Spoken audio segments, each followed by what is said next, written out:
ఇప్పుడు శ్రీ పరిపూర్ణానంద స్వామిని తమ అనుగ్రహ భాషను అందించవలసి. ఆ సింధు సింధు పర్యంత యస్య భారత భూమిక పితృభూః పుణ్యభూశ్చైవ సవై హిందూరితి స్మృతః. ముమ్మాటికి ఈ దేశం హిందూ దేశమే, అనుమానమేం లేదు.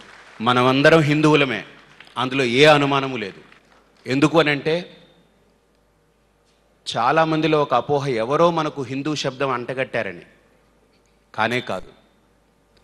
చాలామందిలో ఇంకో అపోహ, సింధు నాగరికత నుంచి వచ్చిందని, సకారానికి హకారంగా తప్పుగా పలికారని. అది కాదు. ఈరోజు మనందరికీ ఊపిరి హిందూ అనే శబ్దమే మనకు ఊపిరి.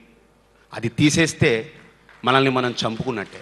ఎందుకు అనంటే నేను ఏదైనా ఒక వాడలోకి వెళితే వాడికి ఏమీ తెలీదు. నువ్వెవర్రా అనంటే హిందూనండి బాబాయా అంటాడు. నేను సనాతనుణ్ణి, నేను పురాతనుణ్ణి, లేకపోతే నేను వైదిక, ఇది తెలీదు పాపం. ఒకసారి పరమాచార్యుల వారి దగ్గరికి ఒకరు వెళ్ళి ఈ శబ్దాన్ని ఏదైనా మారిస్తే బాగుంటుందేమో అనంటే, దీనికి మార్పు చేసే శబ్దం ఏదైనా ఇంకొకటి ఉంటే నాకు కనుక్కొని రా అన్నారు ఆయన. దీన్ని రీప్లేస్ చేయగలిగే ఇంకొక శబ్దం రిక్షాతోలే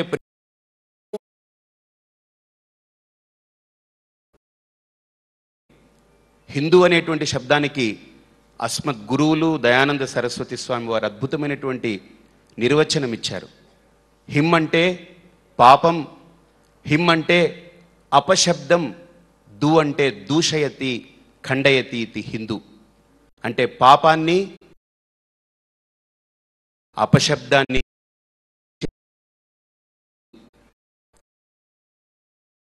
దగ్గరికి ఇంటర్వ్యూ తప్పుగా ఎవరు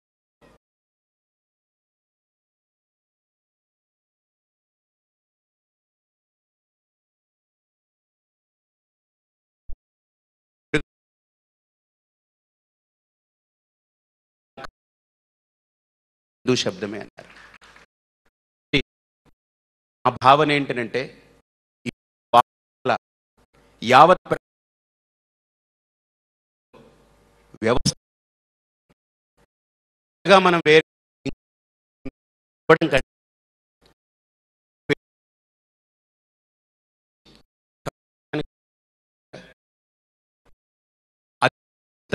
తుల్యమా కాదా, ఆ ఒక్క భావన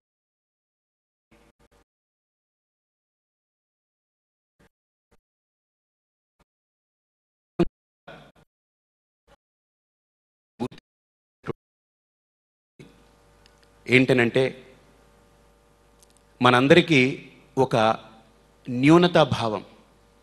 ఏమనుకుంటారో, వీళ్ళేమనుకుంటారో, వాళ్ళేమనుకుంటారో అని మన ఆచారాల్ని చాలా వరకు వదులుకున్నాం.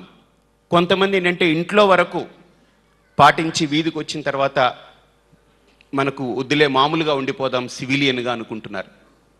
అలా కాకుండా మన ధర్మాన్ని, మన సంప్రదాయాన్ని, మన ఆచార వ్యవహారాల్ని మనం బాహాటంగా దాన్ని ఆచరిస్తూ ఆదరిస్తూ వస్తే ఇలాంటి భక్తి వేదికలు వాడవాడల దేశం మొత్తం ఒక్కసారిగా పెళ్ళుబికితే భారతదేశంలో ఉండే 125 కోట్ల మంది మళ్ళీ హిందూ శబ్దంతో నినాదం మొదలవుతుంది.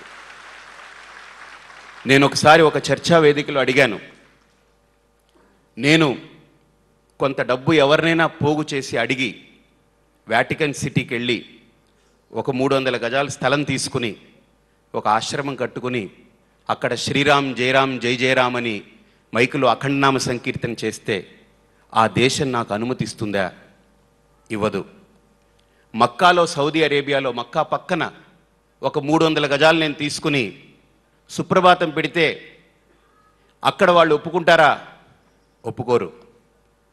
కానీ మన భారతదేశంలో క్రైస్తవమే కాదు, మహమ్మదీయమే కాదు, బౌద్ధమే కాదు, వీటన్నిటికంటే అతీతంగా విలక్షణంగా నాస్తికానికి జన విజ్ఞాన వేదికలకు కూడా వేదిక చేశాం మనం. అది మన యొక్క గొప్పతనం.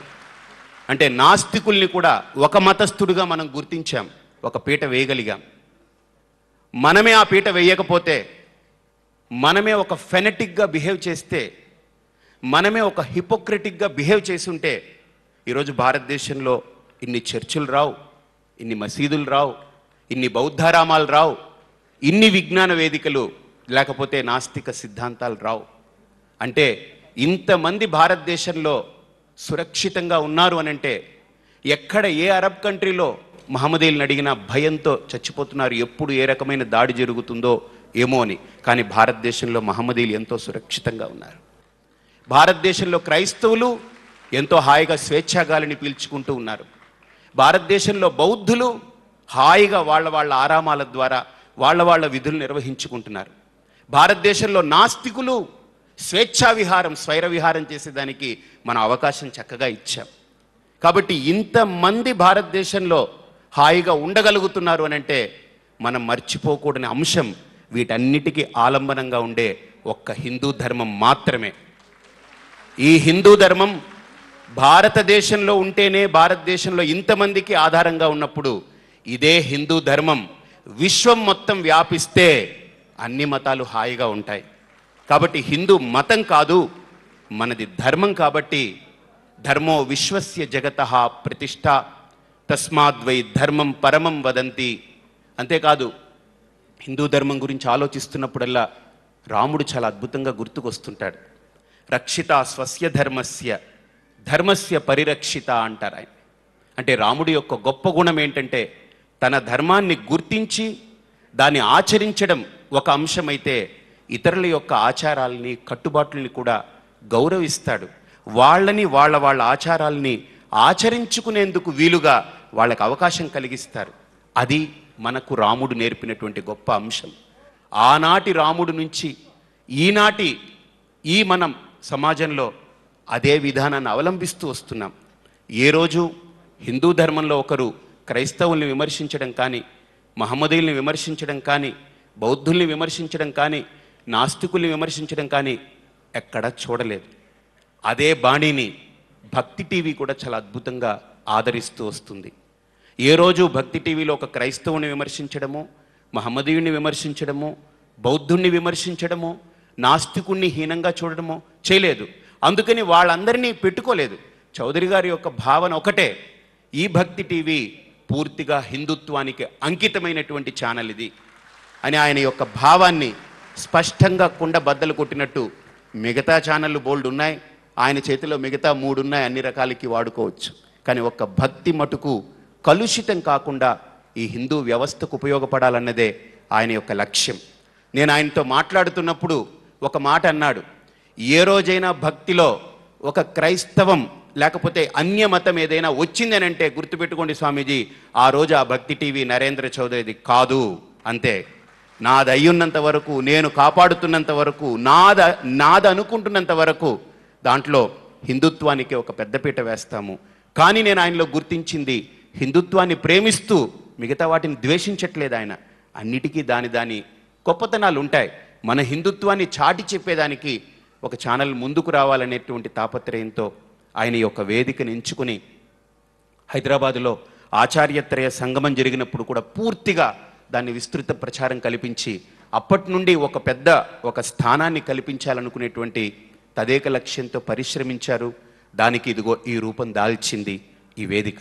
అలాగనే ఈరోజు మనం గుర్తించుకోవాల్సిన అంశం ఏంటంటే, ప్రధానమైన అంశం, మనందరం కూడా అన్నీ ఉండి ఏదో సామెత చెప్పినట్టు ఐదోతనం లేదన్నట్టు మన సంస్కృతిలో మన ధర్మానికి ఆచార్యులు తక్కువ కాదు, ఆచార వ్యవహారాలు తక్కువ కాదు, సనాతన పరంపర తక్కువ కాదు, వాంగ్మయాలు తక్కువ కావు, క్షేత్రాలు తక్కువ కావు, తీర్థాలు తక్కువ కావు, దేశానికి ఉండేటువంటి చరిత్ర తక్కువ కాదు, కొన్ని లక్షల కోట్ల సంవత్సరాల చరిత్ర ఉంది. ఇన్ని ఉండి మనం ఏదో తెలియనటువంటి ఒక భయానికి లోనవుతున్నాం. ఆ భయం పోవాలి. అందుకే నేను అనుకుంటూ ఉంటాను, ఈ దేశం మన రక్తం కాకూడదు కాలుష్యం, మేలుకో కోలుకో కోరుకో ఈ దేశపు సౌభాగ్యం. మన దేశం మన రక్తం కాకూడదు కాలుష్యం. కాబట్టి ఇది కాకుండా ఉండాలి అనంటే ప్రప్రథమంగా మనం చేయవలసినటువంటి ప్రధానమైన అంశం, ప్రతి హిందువులో నేను హిందువుని అనేటువంటి ఒక భావజాలం స్పష్టంగా బయట పడాలి. వాళ్ళల్లో ఈ భయము, లోపల న్యూనతాభావం పక్కకు పోవాలి. వాళ్ళు పక్కకు తొలగి ఏ హిందువు ఇంకొకళ్ళని విమర్శించడమో, ఇంకొకళ్ళని దురదృష్టితో చూడడమో మనకు అక్కర్లేదు. క్రైస్తవులు బాగుండాలి, మహమ్మదీయులు బాగుండాలి, బౌద్ధులు బాగుండాలి, నాస్తికులు బాగుండాలి, అందరూ బాగుండాలి. ఎలా బాగుండాలి? మనల్ని విమర్శించే రీతిలో బాగుండాలని కాదు, మనల్ని వేలెత్తి చూపే రీతిలో బాగుండాలని కాదు. వాళ్ళ ఆచారాల్ని వాళ్ళు ఆచరించుకుంటూ పోతూ ఏ హిందువుని మార్చకుండా ఉండేలా, ఏ హిందుత్వాన్ని పాడు చేయకుండా ఉండే విధంగా వాళ్ళ యొక్క విధానం సాగాలి. అందుకు మా గురువు గారు ఒక ఉపమానం చెప్తూ ఉంటారు. క్లుప్తంగా ఒక్క మాటలో పూర్తి చేస్తాను. ఈరోజు హిందూ ధర్మానికి ముప్పు ఏంటంటే ఈ రెండు ఉపమానాల ద్వారా మీరు గుర్తించవచ్చు. ఒకటి బయట నుండి ఎక్స్టర్నల్ థ్రెట్, ఒకటి ఇంటర్నల్ థ్రెట్.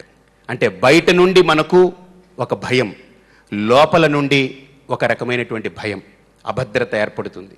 బయట నుండి ఎలాంటి అభద్రత అనంటే ఒక అద్భుతమైన ఉపమానం చెప్తుంటారు మా గురువు గారు. నదిలో చేపలన్నీ హాయిగా తిరుగుతూ ఉంటే ఒక ఆయన వెళ్ళి గాలం వేశాడట.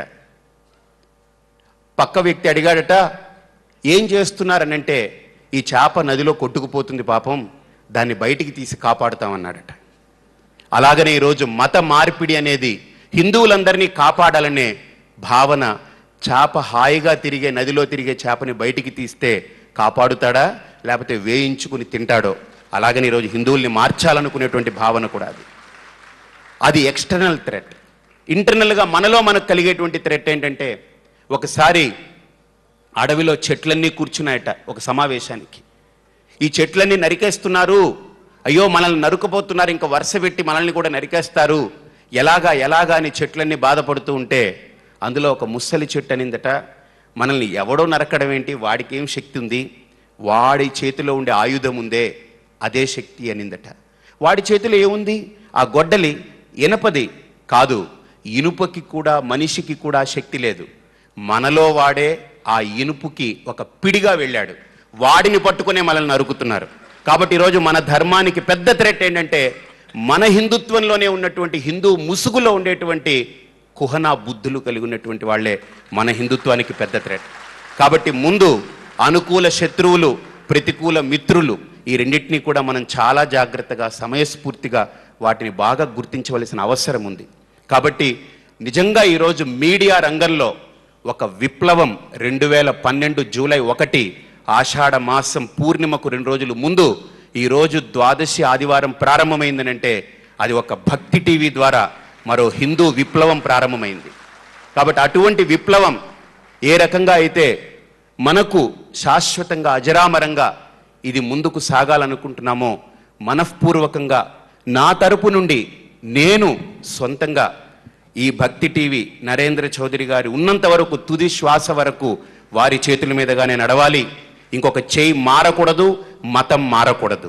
అలాగనే వారి తదనంతరం వారి కొడుకు, వారి తదనంతరం వారి కొడుకు, ఇలా ఎలాగైతే మన ధర్మ వ్యవస్థ ఒక పరంపరగా కొనసాగుతూ వచ్చిందో, ఈ భక్తి ఛానల్ కూడా నరేంద్ర చౌదరి పేటెంట్ హక్కుగా అయిపోయి, వాళ్ళ యొక్క ఫ్యామిలీ హక్కు అయిపోయి ఇది శాశ్వతంగా నిలబడాలని నేను మనసా వాచా కర్మణ కోరుకుంటూ మీ అందరి దగ్గర సెలవు తీసుకుంటున్నాను.